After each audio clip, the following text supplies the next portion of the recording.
Mais ça, c'est des dessins qui sont possibles parce qu'il fait 0 ou moins 5. Donc c'est tout à fait supportable, surtout que c'est très sec. Après, les dessins sur la banquise, enfin sur la calotte de glace ou pendant le raid, c'était quasiment impossible. D'une part, parce qu'on roulait toute la journée et après on faisait le plein, donc la marge pour dessiner était quand même assez mince. Et puis surtout, dessiner par moins 30, moins 40, c'est pas possible. C'est-à-dire que vous avez déjà les outils lâches. C'est-à-dire que je ne peux pas faire d'aquarelle, évidemment.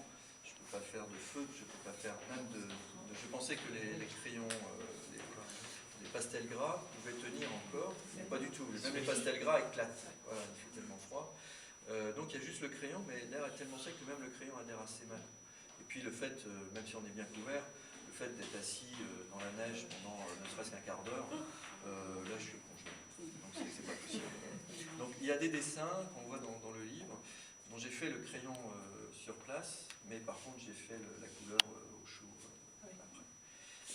Voilà, donc ça c'est... Mais pour moi ce qui est important c'est que les croquis soient faits dans le temps du voyage. Un autre exemple, celui-ci par exemple, ça c'est le dessin du Marion que j'ai fait sur le port de la Réunion, et il s'est mis à pleuvoir. Et avant que l'aquarelle sèche, donc c'est ce qui explique le truc. Finalement, ça donne un truc qui est assez amusant. Alors, il y a une chose si vous avez feuilleté l'album ou lu l'album, il y a une petite chose là que j'aime bien, c'est là que j'y tiens, c'est le petit manchot qui est dessiné dans l'album, ici le petit manchot en boulon. C'est un cadeau qui m'a été fait par les mécanos de l'Astrolabe. Il m'avait demandé, pendant ces longues journées où on était bloqué dans la glace, on n'avait pas grand chose à faire, si je pouvais peindre. Ils avaient une petite table dans les machines qui leur servait à boire leur café et à jouer aux cartes. Il m'avait demandé de faire un dessin. J'ai fait ce dessin et pour remercier, ils m'ont donné ce petit manchot qu'ils avaient fait eux-mêmes avec des boulons. C'est des boulons, c'est des morceaux de... vous avez alors les pieds, je ne sais pas. Oui, c'est ça que je regardais. C'est des rondelles en fait. À l'intérieur des locaux, donc ça c'est Concordia. Ici, quand on est arrivé ici ce jour à Concordia, on voit donc en fait, comme vous voyez là, nos vêtements nous de l'Institut scolaire et comme c'est une station binationale, il y a des Italiens, des Italiens et des Français. C'est vrai que c'est un moment très fort. C'est vrai que quand on voit cette station au loin, quand on a roulé pendant 12 jours sans rien voir, c'est un moment extrêmement fort. Et on a vraiment l'impression, enfin moi je suis arrivé là-bas, j'étais euphorique, mais je ne sais pas, c'était... je pense qu'il y a quelque chose d'extrêmement lunaire, effectivement, à arriver sur cet endroit. Et là, donc, ce qu'on voit là, ce sont ce qu'on appelle les shelters, donc qui sont des abris, dans lesquels, autour de la station, il y a le matériel de mesure, différentes recherches. Et là, certains shelters sont enterrés parce qu'ils ont été recouverts par la glace avec les années, puis les blizzards en fait, qui ont petit à petit recouvert les shelters. Donc on a creusé dans le toit des abris, des trappes pour pouvoir rentrer dedans. Et puis là-haut, là, ce qu'on voit, c'est que chaque matin, en fait, il y a un préposé au lâcher de ballon. Chaque matin et chaque soir, il lâche un ballon sonde pour faire des ballons météo, pour faire des prélèvements météo. Et c'est vrai que, d'où l'importance de ces stations, parce qu'on a très peu d'éléments de mesure en Antarctique, puisqu'il y a uniquement 3 stations permanentes implantées sur le continent. Il y en a une quarantaine autour du continent, et il y en a uniquement 3 à l'intérieur du continent, ce qui fait qu'on a très peu de mesures, et ces mesures sont très précieuses, donc il y a chaque jour des lâchers de ballons.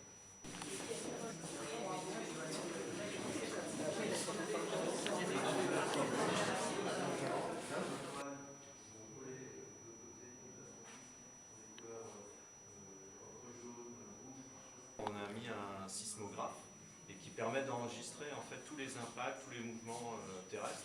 L'avantage en Antarctique, c'est que Concordia, enfin dans cet endroit-là, Concordia est très très éloigné de la mer, donc on n'entend pas la rumeur des vagues qui pourrait perturber cette écoute, et on entend, et très très loin aussi de toute activité humaine. Donc ce qu'on entend, c'est on sait quand les avions se posent, etc. Mais on entend, paraît-il en Antarctique, on peut entendre des essais nucléaires sur la planète, on entend les météorites qui tombent, on peut entendre des choses qui sont très très éloignées, même sur l'hémisphère nord.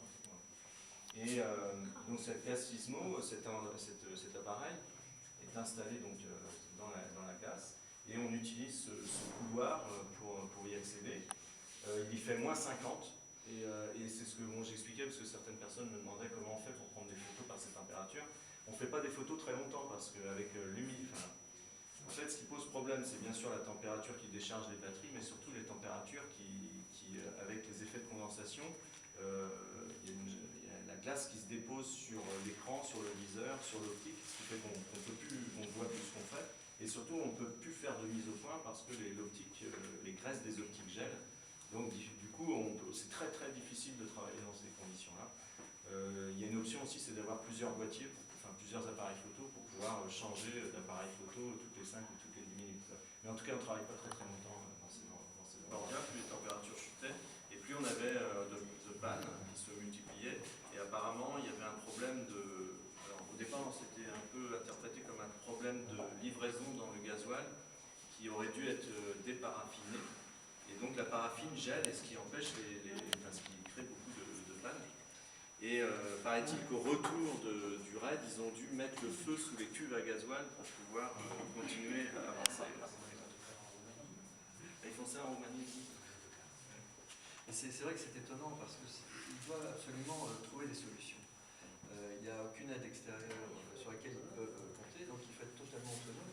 Et ce problème de glace dans le gasoil bouchait les filtres à air.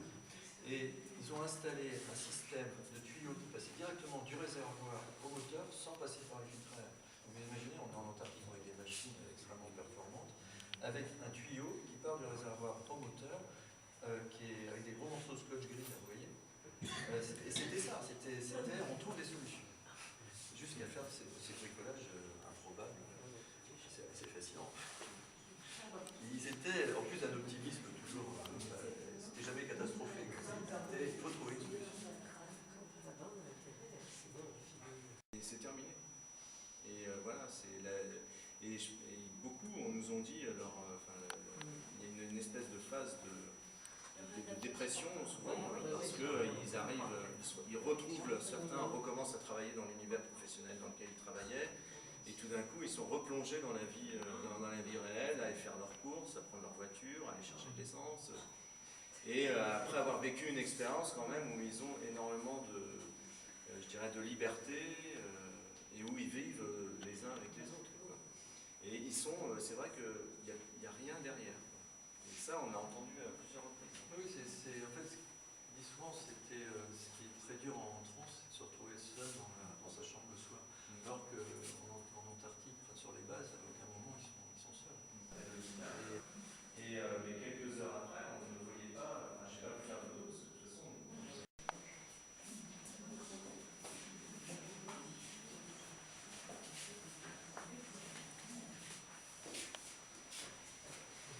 Là, on rentre dans un autre univers.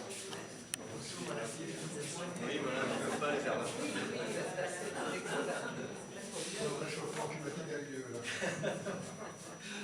Avant, après. Donc ça n'a pas grand-chose à voir avec les terres australes ou antarctiques. C'est néanmoins une autre terre de désolation, puisqu'il s'agit de Tchernobyl.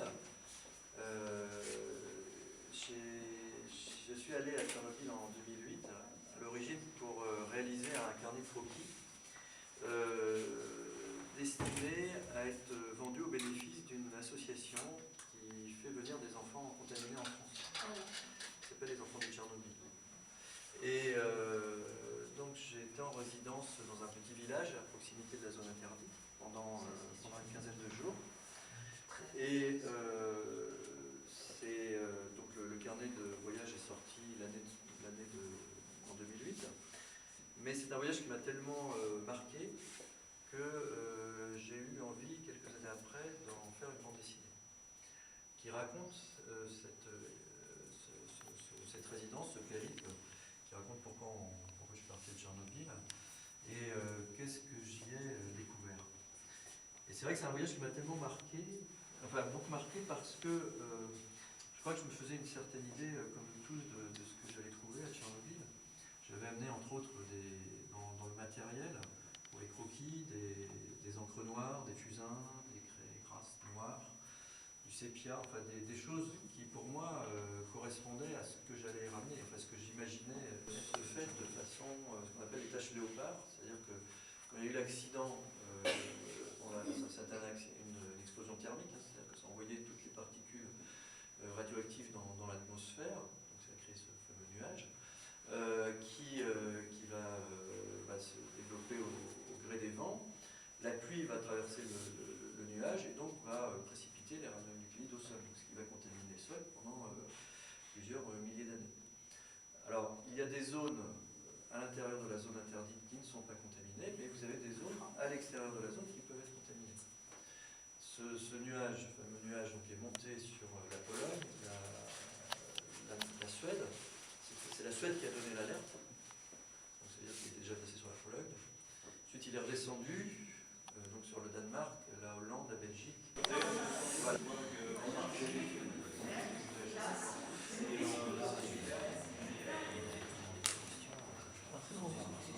Oui, c'est bon, je ne fais pas de Je ne fais pas de dédicace. Si vous voulez des dédicaces, François, il est là. Oui. C'est bon.